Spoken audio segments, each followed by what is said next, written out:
Welcome back to this tutorial series on implementing numerical methods in Python, and in today's video we're going to be finishing up our Adaptive Composite Simpsons rule by implementing our calculator. In a previous series we implemented a recursive distant parser for a calculator, and now we're going to combine these two together. Before we begin, I'm going to go back to our Composite Simpsons rule, and what I forgot to do was actually divide our Composite Simpsons rule into two methods. Our normal one, which accepts a function, and then our calculator, which actually accepts our parser and our tokens. So with this in mind, I'm going to go back to our Adaptive Composite Simpsons rule, and we're going to adjust this to accept our calculator. So I'm going to copy this function, come down here, paste it, and call this calculator. So to begin with, we are going to pass in our parser and our tokens. But before we do that, we actually need to import. So we're going to say from scanner, import scanner, from parser, import parser, from Composite Simpsons, import Composite Simpsons calculator. And luckily for this method, we're not actually going to be adding or adding variables or replacing it. We're simply going to just pass in our parser and our tokens.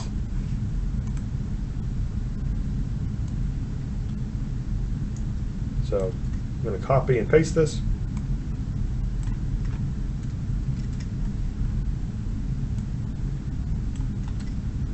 So there we have it, because in our Composite Simpsons rule, we add the variable x and then we remove it. So there's no need to add it and there's no need to remove it outside this. So there we have it, our Adaptive Composite Simpsons rule implemented with our calculator. So what I'm going to do now is I'm going to get our previous input. I'm simply going to copy and paste this here, except this time we're not going to be entering in a number of subdivisions. We are strictly going to call our Adaptive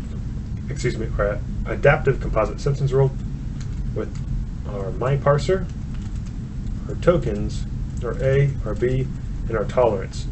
So instead of inputting the number of subdivisions, we're going to actually input our tolerance. So we're going to say enter tolerance level, enter in value. So now let's actually run this. Enter in our function, x squared plus 5, from 0 to 10, tolerance of 1e to the negative 10. Here we go, none type has attribute value. And so I see why our function failed. It is simply because we are expecting a number when we did not have one. And this is because I inserted x squared plus 5 instead of x squared then plus 5. So I'm going to redo this to x squared plus 5 instead of just x to some exponent. 0 to 10, tolerance level of 1e to the negative 10. There we have it, one iteration needed in our Composite Simpsons rule to estimate it. And we can do something else. We can do x to the negative 3 plus x divided by 45, an interval of, let's say, negative 10 to 10, tolerance level of 1e to the negative 10. So here we have it. We're getting another error. So after debugging for a little bit, I found out the actual reason of why we were having our error. It is simply due to this function T1, where T1 refers to the first level of precedence, namely addition and subtraction. So in our original input, we were inputting x to the negative third power plus x divided by 45. Where here now we're on the x input, which is an ID. Well, unfortunately for our T1, I forgot to adjust it when we added variables to accept our variables. So we would add token is equal to ID. So previously we were only accepting numbers instead of IDs, variables. So this should actually fix our problem.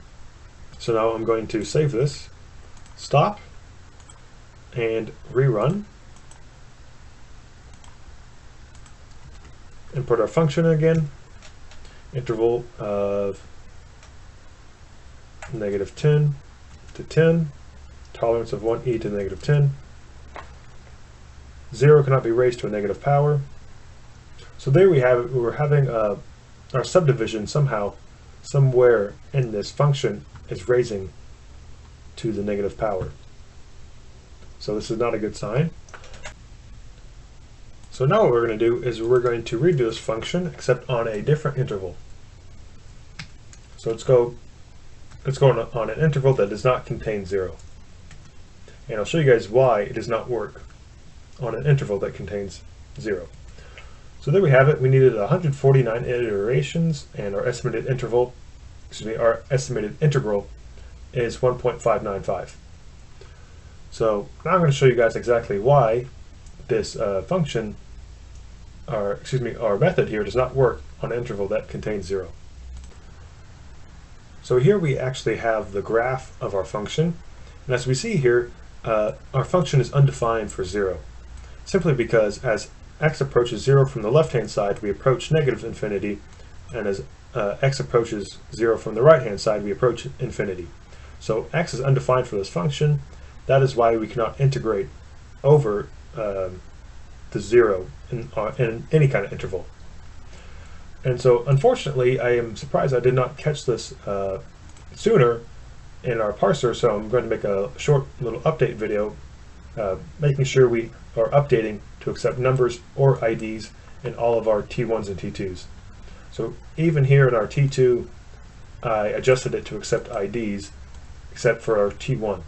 So I'm going to make a short little video, and that would be explaining why any of you guys might be having problems if you're running this code on your own and you got some kind of error like that.